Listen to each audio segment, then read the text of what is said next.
Қазақстан облысы, Өскемен қаласы. Дарынды балаларға арналған облыстық мамандандырылған мектеп-лицей-интернатының 10 сынып оқушысы Түркістанбек Айым.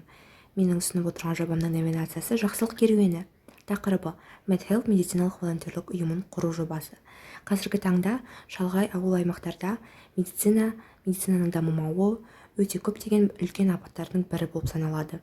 Яғни бұл медицинаның дамымауынан көптеген адамдар зардап шегеді.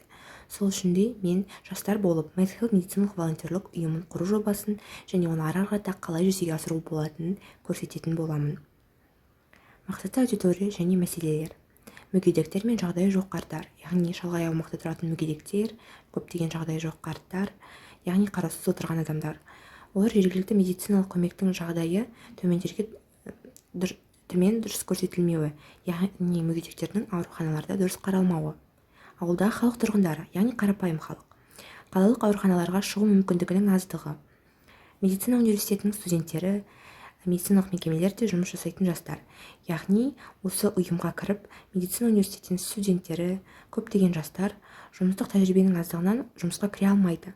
Ал осы жоба арқылы, яғни осы ұйым арқылы олар жұмыс тауып, қаржы ресурсы мәселесімен қосылар болса, осы ұйым оларға таптырмас нәтиже береді. Менің зерттеу барысы, яғни ауылдағы медицинаның дамымауы. Бұл жерде ең бірінші арнайы ғимараттың салынбауы. Жергілікті орган үкіметтерінің немқұрайлылығы шалғай аймақ болғандықтан, яғни қарастырылмауы, мамандардың болмауы, және де мемлекеттік байланыс және қаржылық ресурс. Яғни бұның бәрі үлкен осы ауылдағы медицина дамымауына үлкен әсерін тигізеді. Менің әлеуметтік жобамның тақырыбы негізінен ол аудан орталығындағы жастармен медициналық MedHelp атты волонтерлік ұйымын құру. Яғни жұмыс барысы. Әлеуметтік жоба арқылы жастар қоғамдық денсаулықты қорғау үшін көптеген билік пен басқа да ұйымдармен серіктесе алады. Яғни медициналық мекемелердің құрылысын немесе жұмысын тездетуге атсалыса алады. Яғни көптеген ұйымдармен бірге серіктесіп, қаржы ресурстарында қамтамасыз етеді. Яғни мақсаты денсаулық мемлекеттің бағдарламасын іске асыру арқылы, мемлекеттік органдармен байланысып, шалғай аймақтардағы медицинаны қолға алу.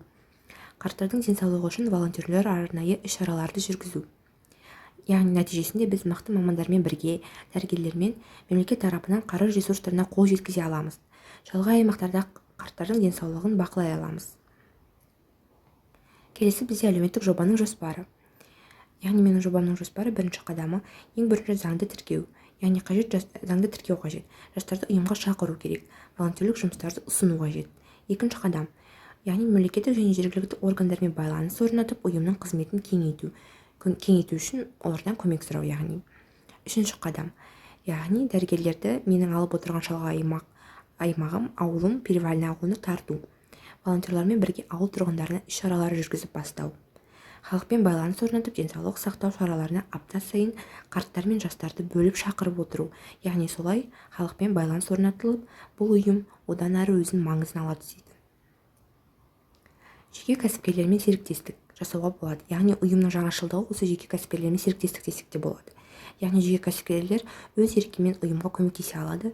Шалғай аймақтардағы медицинаны дамыту оларға да пайда келіп, нарықта орын әрі дәреже бере алады. Яғни жергілікті әкімшілік арқылы денсаулық сақтау министрлігімен байланыс орнату. Және де жергілікті аудандағы дәрігерлермен мәміле жасасып, ұйымға көмек қолын созуын сұрау. Яғни бұл осы дәрігерлердің әдістемелік сабақ алу секілді өте маңызды бір принциптердің бірі десек те болады.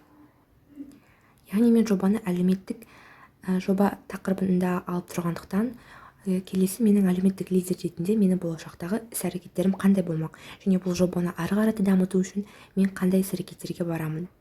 Ұйымға реклама жасап, яғни жастарды шақырамын. Ұйымға арнайы жеке сайттар ашып, өз ортамда жастарды осы ұйымға келуін сұраймын. Ауылда қарттармен байланыс орнатамын. Ауылда қарт адамдармен байланыс орнатып, бұл ұйымның қаншалықты керек екенін талдаймын.